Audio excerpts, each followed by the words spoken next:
Creative Q. Hari ini program MTI Murti Taekwondo Interview akan mewawancarai seorang taekwondoin, sesepuh taekwondo Indonesia, pelaku sejarah taekwondo Indonesia. Siapa dia? Beliau adalah Master Simon Kaihena. Master Simon Kaihena merupakan salah satu dari 13 dewan guru aliran WTF sebagai pendiri Taekwondo Indonesia. Master Simon orang yang berjasa dalam pendirian dan perkembangan Taekwondo di Indonesia. Sekarang Master Simon sudah berada di samping saya. Halo Master Simon, apa kabar? Halo, selamat pagi. Baik, Sabum Nim. Suatu kebanggaan bagi kami dapat mewawancarai khusus Rekoris Murti Master Simon Kaihena di tempat ini. Pertanyaan pertama, Creative Q. Kapan Master Simon memulai mengenal dan latihan taekwondo dan di mana tempatnya? Pertama kali saya mengikuti latihan taekwondo itu adalah bersama-sama dengan Sabum Morris Dominguez. Sabum Morris Dominguez salah satu putra Maluku yang kembali dari Belanda. Waktu itu membawa aliran taekwondo ke Indonesia. Jadi pertama kali latihan dengan beliau, tempatnya di gedungnya mantunya Yoga Sugama di Tanah Abang Tanjakan.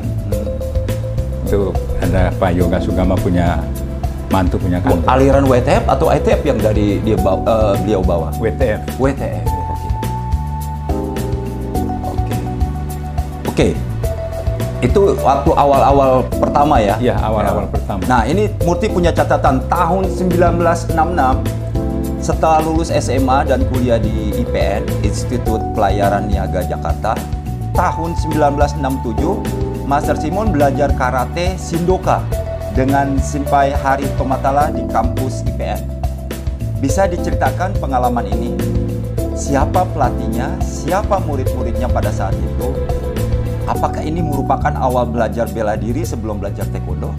Gimana tuh Master Simon? Ya, memang pada saat itu kebetulan di kampus itu ada latihan karate. Jadi pada saat saya kuliah di sana, saya ikut latihan Shindoka pada waktu itu. Shindoka itu karate ya? Iya, karate. Jadi teman-teman yang ikut pada waktu itu bersama-sama antara lain itu Yopi Rainoni, yang artinya saya masih ingat. Ya. Kemudian Sabum William Herat. Nah, dan rata-rata anak kampus. Mereka itu semua mahasiswa di sana ya? Semua mahasiswa di sana. Jadi saat itu pun memang selain di kampus, itu ada tempat latihan, pusat latihannya dari Shindoka itu di Akademi Kehakiman Militer di Lapangan Banteng. Tapi ini belum mengenal taekwondo sama sekali ya? Belum sama sekali. Shindoka ya? Iya, Shindoka.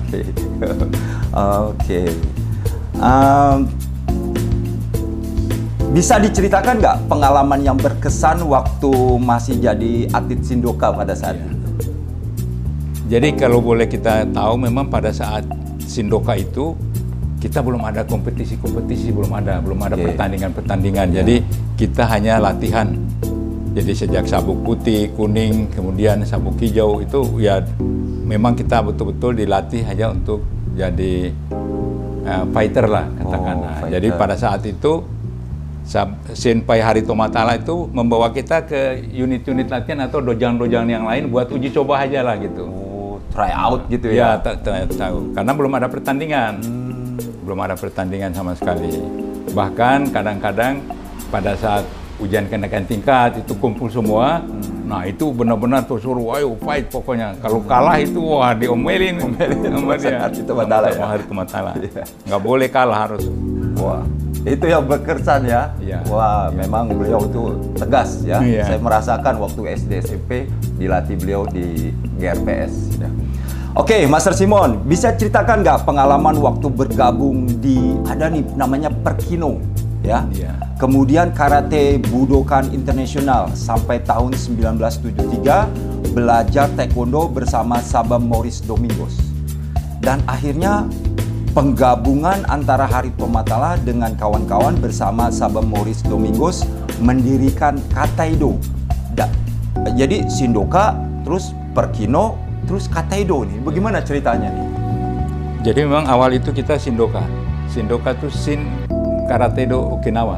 Oh, waktu itu guru-gurunya antara lain Senpai Harito Matala dan masih ada lagi pelatih yang lain. ya. Tapi kalau kita punya sensei, guru besarnya itu namanya Yohanes Lestioko. Oh, oke. Yohanes Lestioko. Dia seorang pengusaha. Ya. Pada suatu saat, rupanya bisnisnya memang jatuh di Jakarta. Nah, pada saat bisnisnya jatuh di Jakarta, dia akhirnya memilih untuk pulang ke Medan. Oke. Pada saat dia mau pulang ke Medan itu, Harito Matala ini orangnya memang cepat tanggap gitu. Ya. Dia cari partner baru, yang artinya paling tidak bisa finance-nya bisa mendukung perguruan gitu kan. Karena Sindoka ini Pak Yohanes Lestioko tuh mau pulang ke Medan. Nah, ketemulah dengan John Angkawijaya. John Angkawijaya ini salah satu pengusaha di bidang pendidikan. Nah, dialah yang kemudian kita mendirikan Perkino. Oh, Perkino. Perkino ini singkatan apa ya? Persatuan Karate Indonesia. Oh, baru tahu saya. Ya, Baru tahu Perkino. juga. Nah, Perkino itu pada waktu itu pusat latihannya di gedung BTN, Bank Tabungan Negara, pas di pojok Harmoni itu. Oh, Itu tempat latihan Perkino di situ. Kita di situ. Jadi pada saat itu, waktu Perkino itu kurang lebih cuma berjalan 1,5 tahun sampai menjelang 2 tahun. Dari tahun 73 itu kan sebelum 73, jadi sebelum masih 73. 71, Iya. 71 ke 72 gitu. Oke. Kira-kira tuh Perkino itu. Nah, pada saat itu ada instruksi dari Porki itu karate, Karate, ya? Oke. ya, Karate Indonesia ya, bahwa semua organisasi karate harus kembali bergabung dengan induk organisasinya. Nah, Perkino ini kan nggak tahu mau gabung kemana. Oh iya, karena ini Induk Iya, organisasinya iya, kan iya, betul. tidak jelas. ya. Nah, pada saat dalam keadaan begitu,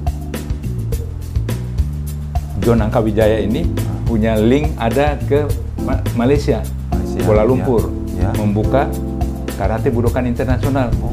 Jadi kita bergabung ke sana. Ya. Jadi awalnya dari Sindoka, Perkino, terus ke Karate Budokan, itulah jalannya. Oke. Jadi untuk Kataido ini apa nih? Kataido belum. Belum. Oh, sebelum Kataido nih. Sebelum Kataido itu. Jadi Karate Budokan Internasional dulu. Oke. Terus menuju ke Kataido itu bagaimana nih? Nah, pada saat kita bergabung ke Sindoka, ke Karate Budokan Internasional itu pun jalannya nggak lama. Cuman dari tahun 71 sampai ke tahun 72, tahun 73 lah, menjelang tahun 73. Karena setelah pas tahun 1973, itu Sabom Harito Matala sudah ketemu dengan Sabom Maurice, lalu sudah komit untuk bergabung, untuk kita bersama-sama. Ini tahun 1973 ya? 73. Iya. Nah, 1973. Jadi setelah Budokan ya, kita putus dengan Budokan itu karena memang linknya juga karena di luar juga hubungannya kurang begitu baik. Akhirnya Harito Matala putuskan berembuk dengan semua Dewan Guru yang 13 ini, lalu kita memilih untuk bergabung dengan Sabom Maurice. Namanya Kataido. Singkatan apa nih? Kataido itu Karate Taekwondo Indonesia. Oh, Kataido Karate Taekwondo Indonesia. Disingkat Kataido. Iya. Oh, baru tahu ya, kreatif Q kita juga ya. Jadi sejarah Kataido nih. Oke, Mas Simon, bisa ceritakan nggak nih? Ada lagi nih. Wah, kita banyak singkatan-singkatan ya. Dari apa tadi? Pertama dari Perkino, terus Kataido. Ini ada lagi FTI, Federasi Taekwondo Indonesia. Ya. Kemudian ada lagi PTI, Persatuan Taekwondo Indonesia. Ini bisa diceritakan kali dari Kataido terus ke FTI, kemudian ke PTI nih. Ya. Kita nggak tahu nih FTI. Coba kita simak nih. Jadi begini, kita sadari bersama bahwa taekwondo masuk ke Indonesia tuh lewat dua aliran. Yang satu WTF, World Taekwondo Federation, yang satu ITF. Nah, yang WTF ini, yang tadinya dari Shindoka tadi, karate, kata Edo, dari kata Edo tadi, maksudnya karate taekwondo Indonesia. Dari kata Edo tadi, dia berubah menjadi Intido. Oh, sebelumnya ini sebelum FTI, sebelum PTI ini. Iya, sebelum. Jadi di atas kata Edo ada Intido. Intido itu apa tuh singkatannya? Intido itu Institut Taekwondo Indonesia. Oh, ada lagi Intido ya. Okay. Jadi awal ceritanya begini, pada saat kata Edo itu nama itu dipromosikan pada saat kita adakan latihan fisik mental ke Bandung, ke luar kota, ke Puncak. Pada waktu itu diekspos di media cetak maupun media elektronik. Makanya kedutaan Korea dapat informasi itu bahwa ada kata Edo. Nah, dia tugaskan pada waktu itu namanya Profesor Kim Ki-ha. Profesor Kim Ki-ha ini salah satu ketua masyarakat Korea di Indonesia. Dia ditugas tolong dilacak itu, di mana itu kata Edo. Sampai akhirnya ketemu Arito Matala di Senen, di Langgar Remaja Senen. Nah, dari kata Edo itu mulai ada pertemuan-pertemuan. Lalu dengan pertemuan itu mereka sarankan bahwa mereka nggak mau kalau ada kata Edo. Mereka tadinya sangat berterima kasih kita sudah menjalankan kebudayaan mereka di Indonesia. Tapi kalau boleh murni taekwondo. Oh, karena kata Edo ada kata karate. Dia nggak mau pada waktu itu. Nah, pada waktu itu yang hadir ke sana itu Sabum 13 ini, termasuk Sabum Sukanda ini semua ikut ke sana. Waktu saya nggak. Pak Mokhtar sebagai juru bicara dari ke-13 ini, pada saat perwakilan dari kedutaan menyatakan bahwa mereka hanya ingin maunya mutlak murni itu taekwondo. Nah, Pak Mokhtar katakan bahwa Pak Mokhtar ini Pak Mokhtar Tumin. Dia Mokhtar TN yang kita kenal di sertifikat dulu. Pak Mokhtar. Jadi Pak Mokhtar ini memang salah satu pengurus kita mulai dari kata Edo. Beliau orang yang pintar, orator, dan memang loyal. Jadi pada saat itu pengurus kita lah beliau itu. Nah, kedutaan dan pihak Korea menyatakan seperti itu. Akhirnya mereka sarankan kalau bisa kata Edo ini harus hilang, namanya diganti. Gantilah Institut Taekwondo Indonesia, Intido. Oh, itu dari beliau ya? Ya, istilah itu dari beliau, dari Pak Mokhtar, bukan? Bukan, berembuk dengan 13 ini. Oh, bersama-sama? Bersama-sama, jadi 13 ini duduk bersama dengan Pak Mokhtar, ambillah nama Institut Taekwondo Indonesia. Oh, okay. Nah, Institut Taekwondo Indonesia ini pun berkembang. Sampai saatnya Profesor Kim Ki-ha ini diutus oleh kedutaan Korea mewakili Taekwondo Indonesia mengikuti sidang umum kedua WTF di Seoul, Korea Selatan. Itu pada tahun 1975. 1975. Iya. Okay. Nah, itu beliau tampil dengan nama Intido. Dalam musyawarah itu pun pihak WTF melihat bahwa kalau Intido itu kan hanya institut, sementara WTF ini kan wadah dunia yang besar. Jadi kayaknya ini nama ini harus diganti. Kembali ke Indonesia, terus musyawarah lagi dengan 13 Dewan Guru dan Pak Mokhtar Tumin segala macam, lahirlah FTI. Federasi Taekwondo Indonesia. Jadi skopnya lebih besar. Lalu pada saat itu tahun 1976 itu Taekwondo Indonesia terdaftar sebagai anggota WTF. Dengan apa? Wadah FTI. Wadah FTI. Nah, sedangkan PTI, PTI itu adalah teman-teman kita yang dari ITF. Oh, jadi Persatuan Taekwondo Indonesia. Ya, jadi berjalan tuh bersamaan tuh. Yang FTI ini dengan Pak Marsikal Muda Sugiri, yang PTI ini dengan Pak Leulo Polisa. Oke, begitu ya ceritanya. Wah, menarik ya Creative Q. Kita terus nih ya. Oke, Master Simon. Kita ke profilnya Master Simon nih ya. Diceritakan waktu itu pengalaman pernah menjadi atlet di Second Asian Taekwondo Championship dengan pelatih. Wah, ini sejarah juga nih. Pelatih Korea Selatan, Mr. Kim Yong-tae. Ini sering kita dengar, tapi kita nggak tahu nih ceritanya. Pada bulan Juli, November tahun 76. Dan meraih dan 2 serta menjadi pelatih nasional saat itu. Master Simon, gimana ceritanya? Iya, jadi memang pada waktu kita sudah terdaftar di WTF itu, pada saat itu pun FTI, Federasi Taekwondo Indonesia, mendatangkan pelatih dari Korea, Mr. Kim Yong-tae. Oh, gitu. Dan terima pada waktu itu dia mantan juara dunia kelas heavy. Oke. Ya. Oke, Nah, ya. itu. Terus dapat meraih dan 2 itu bagaimana ceritanya? Jadi pada saat beliau datang di Indonesia pada waktu itu, beliau hanya dikontrak, mungkin dikontrak sama kedutaan Korea. Itu yang artinya kita semua yang 13 ini pun nggak tahu jalurnya seperti apa, tapi setahu saya mungkin dia tuh dikontrak oleh kedutaan Korea atau ditugaskan oleh kedutaan Korea. Jadi hanya 6 bulan, tapi latihannya tiap hari. Senin sampai Jumat tiap hari.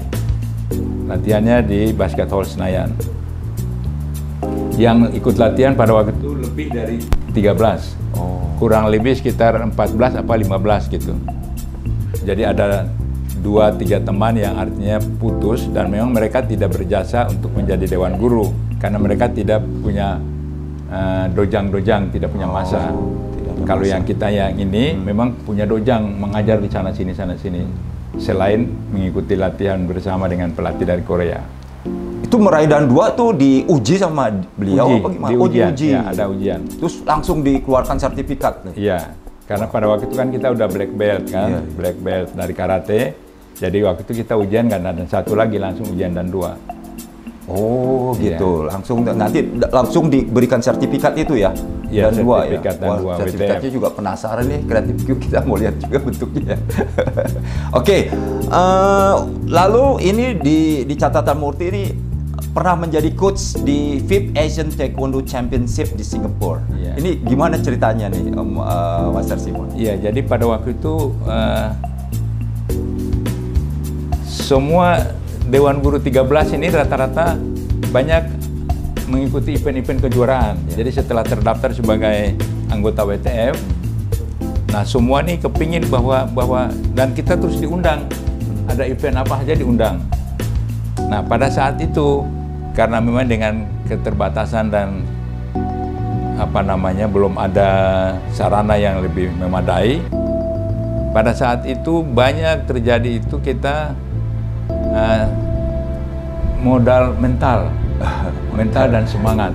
Jadi bagaimana supaya Taekwondo Indonesia itu dikenal, tahu bahwa Taekwondo Indonesia itu ada, dan merah putih kalau bisa dikibarkan. Sehingga sabum-sabum yang lain seperti sabum Sukanda Dorang ini pernah bertanding di Korea, pernah bertanding di mana. Nah saya pada waktu itu di Malaysia ikut bertanding. Ya sebenarnya itu kemampuan bertanding itu masih minim karena kita tidak punya pengalaman bertanding kurang sekali. Cuman hanya modal semangat. Bagaimana supaya bendera merah putih bisa berkibar? Bagaimana supaya Taekwondo Indonesia punya nama? Ya. Tapi di Asian Taekwondo Championship ini dipilih menjadi coach ya? Iya, waktu itu saya jadi coach. Oh, masih ingat nggak atlet-atletnya siapa yang itu? Atlet-atletnya yang masih saya ingat itu Bahrum. Terus yang dari gelanggang remaja Senen itu Mateis Seranamual, David Seranamual. Aduh, ini itu kelas heavy-nya itu David Seranamual. Iya. Mateis Seranamual. Tapi ada yang dapat medali nggak? Ada. Oh, ada. Pada waktu itu kita dapat medali. Dapat medali. Wah, ini sejarah juga ya. Baik ya, itu yang menarik. Oke, terus berlanjut ke Master Simon, aktivitasnya di Taekwondo sebagai wasit Taekwondo Indonesia. Kita kenal ya beliau dengan gagahnya di waktu itu. Kalau saya lihat juru wasit itu waktu itu ada dewan juri di tengah, kalau di lapangan ya ada 2. Nah ini bisa ceritakan nggak awal-awal berkarir Master Simon sebagai wasit taekwondo nih? Ya, jadi sebenarnya pengetahuan perwasitan itu awal-awalnya kita dapat itu dari teman-teman kita sendiri, kayak Sabom Hadi, Sabom Hasan Johan yang mereka pernah belajar di waktu ke Korea itu. Nah, di samping itu juga ada beberapa pelatih Korea juga yang memberikan pelajaran dasar perwasitan buat kita. Nah, pertama kali saya jadi wasit itu di kejuaraan nasional FTI. Federasi Taekwondo Indonesia membuat kejuaraan nasional pertama. Oh, tahun berapa itu? Tahunnya itu 19 yang ini apa? Ini. Oh, ini. Nah, coba lihat itu. Ini kejurnas pertama Federasi Taekwondo Indonesia 25-27 April 1981. Wah, Ya, itu sebagai Jateng. praponnya pertama kali kita jadi ini masuk ini pon. sejarah banget ini ya, Iya. Andel ini ya. Oke, tahun 1981. 81. Oh, ini awalnya. Sebelum pon Oh. 11. Iya, iya, Kan iya. pertama kali taekwondo masuk pon Oh, 11. iya, sejarah Jadi ini ini. sebagai praponnya. Jadi pada waktu itu dari PTI juga sudah ikut gabung dengan FTI. Cuman namanya pada waktu itu masih kejuaraan FTI ya, tapi Iya, iya, sebenarnya itu skopnya udah dua aliran ikut itu. Oke, ya, ya, ya. Oke, menarik ya. Terus nanti dari PON ini, terus Master Simo juga ada di SEA Games kan? Nah, gimana setelah di PON ini, terus akhirnya ke SEA Games, masih ingat ya? Ya. SEA Games nih, Jadi sebagai memang wasit. selama jadi wasit itu saya hampir seluruh event perwasitan saya ikut. Jadi semua event-event nasional maupun regional saya jadi wasit. Memang mungkin pada waktu itu karena jumlah wasit juga belum terlalu banyak, Ya. sehingga kita yang sudah jadi wasit ini ya udah dipakai terus. Iya. Ya mungkin begitu Iya. pada saat itu ya. Jadi selalu pakai. Sampai setiap PON itu mulai dari PON 11 itu sampai PON 17 di Kalimantan. 11, Terakhirnya saya jadi 17. wasit. Wah, itu satu PON itu 4 tahun sekali ya? Iya. Itu lama sekali ya. Nah, jadi Wah. karena usia, ketentuan batas usia sekarang nggak boleh jadi, sekian sudah boleh jadi wasit lagi. Nah pada waktu itu kita berakhirnya tuh waktu di Kaltim wasit. Tuan rumah ya Kaltim kalau nggak salah. Iya waktu Kaltim Oh, itu tuan terakhir rumah. ya? Iya. Oh. Nah kalau Iya. di SEA Games itu saya sebagai koordinator pertandingan, dipercayakan sebagai koordinator pertandingan. Oke. Jadi hanya training kursus wasit internasional itu saya ikut, tapi saya nggak turun ke lapangan karena saya jadi koordinator pertandingan Itu di Jakarta? di Jakarta. Oke, SEA Games ya. Jakarta. Ya, itu. Terus ini ada mungkin saya juga nggak mencatat Itu tahun ya. 87. Tahun 87. Tahun 87. SEA Games Jakarta ya. SEA Games Jakarta. Jadi ada nggak nih pengalaman prestasi taekwondo dan pengalaman sebagai pelatih, wasit atau pengurus taekwondo Indonesia yang paling berkesan atau yang belum Murti ketahui nih atau Iya. netizen juga belum ketahui? Apa kira-kira yang mau disampaikan? Pengalaman sih memang ya. Jadi saya sebagai pelatih pada waktu itu saya juga punya kebanggaan sendiri. Artinya saya pada waktu itu punya unit-unit latihan yang cukup baik. Ya. Hampir semua building di Jenderal Sudirman itu saya rekrut security maupun kayak IBM, UNICEF, terus Wisma Bakri, Wisma Indosmen, Landmark. Itu semua building-building itu yang punya Lim Siriung, saya jadi pelatih di sana. Wow. Di kalangan tentara, Ya. Yon Amor, Yon Amor. Ya. Oke, dulu saya dengar Yon Amor. Yon Amor. Kemudian di Paskas 461 Halim Perdana Kusuma. Sana. Itu pelatih apa pengurus apa gimana? Pelatih. Pelatih, turun lapangan Saya juga langsung. mengajar di